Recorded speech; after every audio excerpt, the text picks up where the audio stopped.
Flip moments, the fluidity of always. The present redefines the past, and the choices I make presently transform what it was I was choosing when I made previous choices.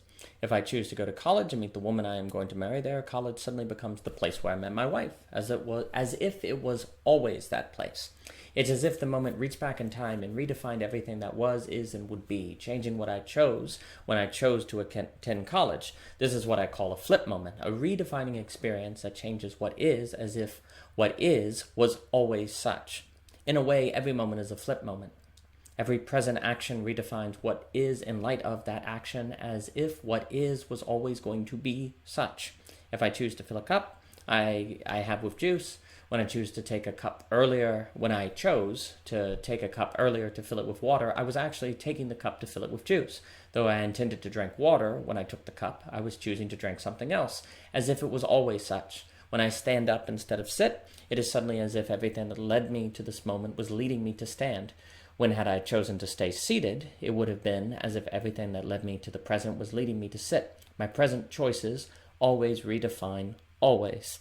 At first glance, flip moments may seem to be an inconsequential concept, but when it comes to fields of study like economics and cases that are legitimated or overturned by flip moments, the concept is very important. If I argue that the economy is fundamentally weak, even though Wall Street is currently very strong, I may argue that until interest rates are allowed to rise, the economy is able to hide its fundamental weakness, and if interest rates do go up and the economy crashes, the flip moment in which rates rise is the moment in which it is unveiled that the economy was always fundamentally weak, and it is suddenly as if the economy never grew or recovered from a past crash. But until that moment, those who claim the economy is fundamentally weak cannot be confirmed and could easily be called fearmongers, and all evidence, a strong Wall Street, for example, would seem to legitimize this claim. And for those who claim the economy is fundamentally strong, if interest rates rise and the economy maintains course, it will suddenly be realized that the economy was always fundamentally strong and that the stimulus always worked, for example. But before interest rates rise, if someone concerned about market fundamentals speaks with someone who believes the market has recovered, since the flip moment of rising interest rates hasn't occurred yet, the two will probably talk past one another, perhaps not knowing why it is they seem to speak different languages.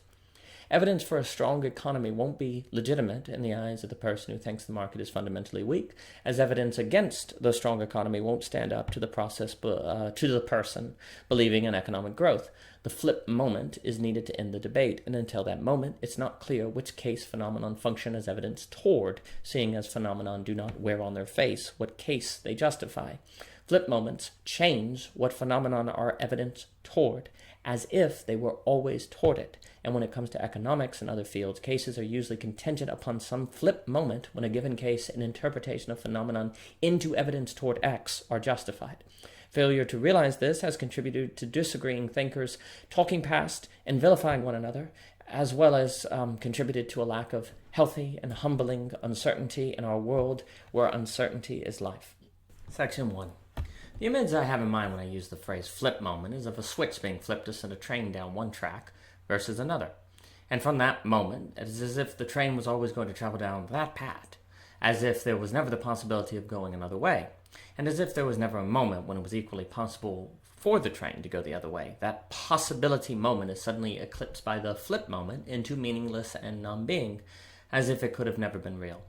At the flip moment, if there was an alternative possibility that could have been realized, that possibility is suddenly meaningless, no more meaningful than the possibility of the train suddenly exploding or taking flight.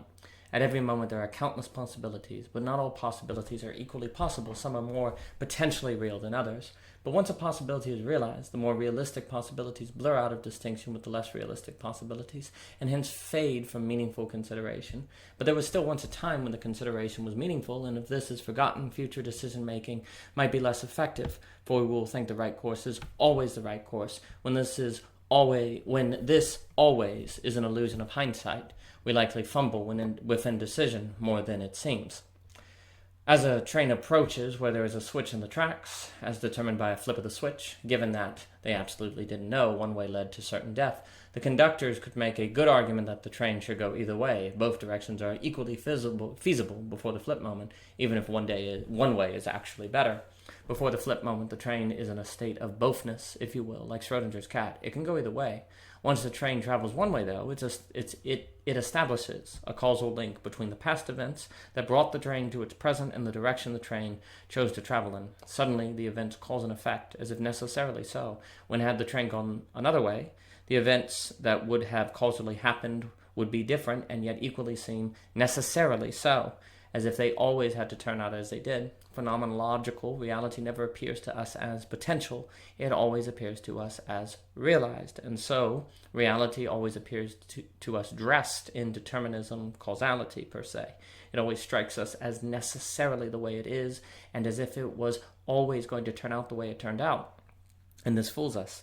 Yes, when asked directly, people realize that reality is composed of potentials, but in practice, humans often forget this pivotal truth, contributing to poor discernment.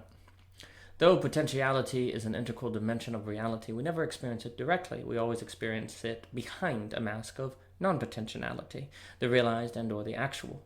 What we experience hides from us the ground out of which the experiential sprouts, contributing to us formulating false understandings of reality, which is further probable in a society that values low-order complexity over high-order complexity, to allude to Experiencing Thinking by O.G. Rose. As discussed in Incentives to Problem Solve by O.G. Rose, humans are prone to reality prejudice, to considering the realized or physical as superior to the conceptual or metaphysical as a consequence of how thinking and being structures reality toward us. What is strikes us as much more solid, per se, than it actually is. It strikes us as an always so, when another alternatively realized manifestation of space-time would identically strike us. Consequently, we give primacy to realized potential over unrealized potential, as we tend to, for example, give primacy to centralized sadness over uncentralized sadness, as discussed in Centralization by O.G. Rose. And though this is appropriate to a degree, it can impede discernment. Space-time courses are equally real in potential, and though it is fair to say the realized course is more real, it is not the case that the course was always more real. It just seems that way upon realization. Though the importance of flip moments isn't restricted to economics, when it comes to that field of thought in particular, failure to be aware of flip moments can greatly impede discernment about economic policy and understanding the difference between Austrian and Keynesian thought, for example. This is because in economics there is debt. Ultimately, the difference between Austrian and Keynesianism is a disagreement about what will happen at a flip moment, and both systems can be erected consistently and rationally relative to their individual beliefs, relative to their being true, if you will, to allude to the truism of the rational by O.G. Rose. By identifying that the difference between Keynesianism and Austrianism is ultimately a disagreement over a flip moment, mainly when debt is called in or interest rates rise, I hope that the two camps can better communicate with one another. Section 2.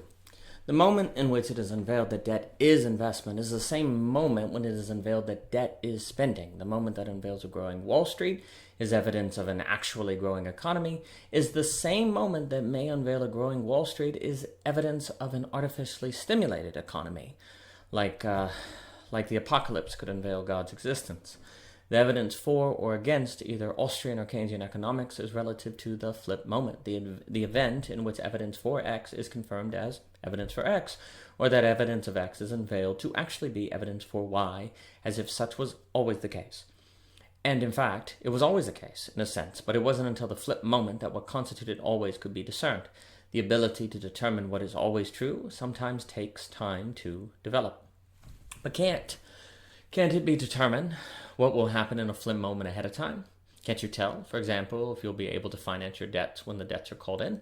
Yes and no. When it comes to public debt, if the country owns numerous trillions, but the annual GDP is 10 trillion, then we would have reason to say that we can finance the debt. But at the same time, we couldn't necessarily say that we could finance the debt without significant public pain. Perhaps we could, perhaps we couldn't, time will tell.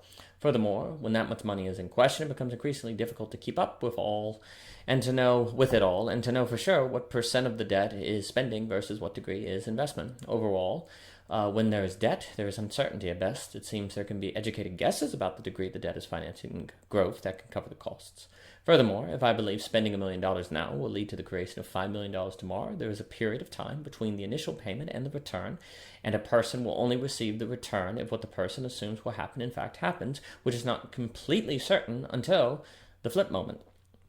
To use an image and hold to the econ example, It is as if the flip moment is when a curtain is raised and is unveiled if behind it is wealth or nothing. Until the curtain is raised, it can be equally believed that either waits on the other side, that either possibility waits on the other side, and investors can make a lot of money off speculating the market is strong or weak before the curtain is raised via daily market activity. Considering this, investors can be motivated to keep the curtain down as long as possible, and furthermore, to lift the curtain is to risk finding out that there is nothing on the other side, which could be problematic. It is ideal for the curtain to stay down forever, for if we raise it, we bring the speculation to an end and risk market collapse. And if the curtain raises and it is unveiled the market is strong, we don't necessarily make any more money than we would speculating. In fact, we might make less, since a speculated market can be more volatile. Hence, assuming it is possible, it is always rational to keep the curtain down and avoid a flip moment. Before the flip moment, if the Keynesian is right and Austrian measures will destroy the economy, the Austrian will still be able to argue that debt will eventually destroy the economy. How could the Austrian be proven wrong? Until the flip moment, there is always uncertainty. But on the other hand, if the Austrian is correct and Keynesianism will ruin the socio-economic order, the Keynesian will still be able to argue that debt will eventually stimulate growth and the economy. Until the flip moment, both the Keynesian and Austrian can rationally construct a case that the other side is ruining the world, and it will not be known which is which until the moment in which there is no going back. Until that moment, there will be evidence that Keynesianism isn't working, as will be evidence Austrian thought doesn't work, and this evidence will give people objective reason to believe that it is Keynesianism that will be revealed to be at fault at the flip moment, as there will be reason to believe the raising of the curtain will condemn Austrian thought. Until there is no going back, there will always be reason not to change. Neither side has to admit they're wrong, and yet neither side, has to be stubborn. The evidence is the evidence. Until collapse is risked, there will always be reason to believe the side which will save the world is condemning it, as there will always be reason to believe what dooms helps. Section 3. Though economics has been focused on in this work so far, flip moments aren't limited to that field. If I am religious, I have probably had a religious experience or flip moment that has led me to seeing the world in terms of God's existence. While the atheist, perhaps in lacking this religious experience, hasn't had the flip moment that would lead to him or her seeing the world in theistic terms, though please note that having a religious experience doesn't necessarily mean that God exists, though such might be the case. Considering a conflict of visions by Thomas Sowell, something similar could be said about those who have a constrained vision and unconstrained vision, as something similar could be said about liberals and conservatives. It is usually flip moments that lead a person to taking up one ideology versus another. If tomorrow abortion was made illegal on grounds that it discriminated against the unborn, it would suddenly be as if abortion was always discrimination, and those who supported it were always guilty of injustice, even if in the name of women's rights. If tomorrow polygamy was legalized on grounds of ending discrimination against polygamy, 100 years later, a historian could find plenty of articles proving that people of our generation acted unjustly against polygamists. As if it was always the case, the historic flip moment would redefine the past, present, and future. The very way the world is seen would change, as if it was always seen that way, and as if anyone who didn't see similarly wanted to see differently, and so wanted to discriminate, knowing they should know better. To understand our present world, the historian would need to see the world as the world was seen before the flip moment. Otherwise, the picture the past he or she paints would be profoundly different from the present we live. To accomplish this, the historian would have to fight against his or her brain, for the human brain struggles to conceive potentials without reality prejudice interfering, to allude to the thought of Incentives to Problem Solve by O.G. Rose. Flip moments don't write the past. They re-see it. They re-mean it.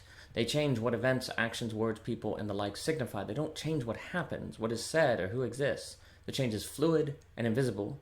What is remains, but what it points to changes. The way of things always strikes us as the way of things, deceiving us. Since nothing visible changes with flip moments, nothing can be said to change for sure. Where there is a change, there is no change at all. Section 4. If Robert Putnam is correct in Bowling Alone and Our Kids, The American Dream in Crisis, America is collapsing socioeconomically. Our social relations are falling apart, as many conservatives argue. The American dream is fading. Let us pretend welfare is causing this, and yet Putnam's work is used as evidence that a larger welfare state is needed. How horribly ironic, no? But let us say welfare would in fact fix the problem, but welfare isn't used because it is believed welfare would contribute to the problem. Horribly ironic, no? Let us say welfare is used and the situation is resolved. Let us say welfare is abolished and the situation is abolished with it. Considering both possibilities, note that when welfare is erased, it will suddenly be unveiled if welfare is helping the problem or preserving it. The abolishment of welfare would be a flip moment, But to find out if welfare works or not, the same event is required. An event that, if it occurs or is caused, grave consequences must be risked. And if poverty expands, it will suddenly be as if it was always clear that welfare improved the situation. And if poverty reduces, it will suddenly be as if it was always obvious that welfare preserved the problem. But what if welfare is erased and the economy collapses in the short term? Yet, if the course is kept, in the long run, the economy will be stronger than ever before. But what if welfare is erased, the economy collapses, and policymakers, believing things will eventually improve, don't change course, and poverty expands, and no one does anything to stop it, believing things will eventually work out for the best, and so on. When it is possible to choose, choosing a flip moment can entail incredible existential angst. Great risks must be taken. Risks that once taken, a person cannot easily reverse, and this can lead to existential tension. If welfare was erased to help the poor, this would necessarily entail risking a worsening of poverty. If stimulus was enacted to save a failing economy, this would necessarily risk a growth of Wall Street that doesn't help Main Street. If a nation was invaded to end the evil reign of a dictator, this would necessarily risk the collapse of the nation into civil conflicts. Doing the right thing can require a person to risk doing the wrong thing, and this truth can cause incredible anxiety. If we are in a position of power in which we must choose a course, we cannot know if the course we take is the right course until it's too late to go back. Our blind choice is final. Before such a flip moment, the two courses of a world in which the end of welfare dooms the poor and a world in which it frees them, for example, can be equally plausible. Lacking the flip moment, one can not be said for sure to be more true than the other. Yes, we can amass data, studies, historical lessons, etc., which will give us strong reason to believe one course is superior to the other, but we cannot know for sure. And considering all the unintended consequences and events that would follow from our choice, it is doubtful we could calculate all that would occur. Perhaps there would be consequences that would negate all the benefits, perhaps not. Before a flip moment, the chooser is faced with a bothness, a large and overwhelming uncertainty, and the chooser is asked to choose. The chooser is asked to take responsibility for what is behind the curtain, in the act of asking the curtain to be lifted. And so it is natural to avoid the choice, to avoid the curtain to run. As humans are natural masters at ideology preservation, as explored elsewhere, so humans naturally avoid existential weight and anxiety any way they can. We avoid the books that will make us question what we believe, the conversation topics that will force us to acknowledge we know less than we think, the people we don't understand, and more. This natural tendency can apply when it comes to flip moments. Knowing that a given choice will unveil if what we believe is right or wrong, we can avoid it as long as possible, and rather just imagine that if the flip moment were to occur, what we think would turn out to be true will turn out to be true. This is much easier and existentially lighter than actualizing what we think, and enables us to speculate that our choice of action would bring about the best possible future without actually taking any risk to find out if this were true or not. Speculating and whole hoping, to use language from another paper, we can imagine that what we think will save the world, and hence imagine that we are a savior, a good guy, not an accidental monster. No one likes to put themselves on trial. And why suffer actualization when we could live happily and heroically in speculation? Is it not better to be like the investor who maintains perpetual debt in order to speculate off of it? It is irrational to put ourselves on stage, unless that is we know completely for sure that actualization will unveil us to be right. But the nature of flip moments is such that no one can have that total certainty, and hence everyone must exist in a state where actualizing a flip moment is, in a way, irrational, at least in regard to a person's self-image. As long as the person can maintain his or her current state of being, status, and happiness without acting, it seems always best to avoid actualization. The risk is too great, the payout likely no better than what is lived before the risk. And yet it is still true that sometimes, to solve the crisis of the world, we have to irrationally face a risky flip moment that unveils that our choice was always the right or wrong thing to do. Section 5. In conclusion, the main goals of this paper have been to argue for the existence of flip moments and to establish us to be more capable of discussing and disagreeing with one another, aware that our disagreements are often based around a belief of what will occur during a flip moment. Understanding flip moments, I hope, will make us more objective thinkers, and taking them into account will hopefully help us construct more accurate worldviews and better equip us to understand why people disagree. Grasping that all logically consistent arguments work before, but not necessarily after, a flip moment will help us understand why we disagree with others, and also enable us to understand that the person who proves a case can still be ultimately wrong. We need to develop thinking that isn't bound and restricted by flip moments, but more potential-based. We need thinking that can move back and forth between the multiple directions history can head in after a flip moment. We need to be able to move between different ways in which the world can be re-seen in light of what occurs. We need to be able to see all sides and courses of a flip moment, to think through a version of history in which a flip moment unveils Keynesianism to be true, and a version when Austrian thought is unveiled to be true, and to dialectically move between the two histories as we make a decision about which trade-off is best.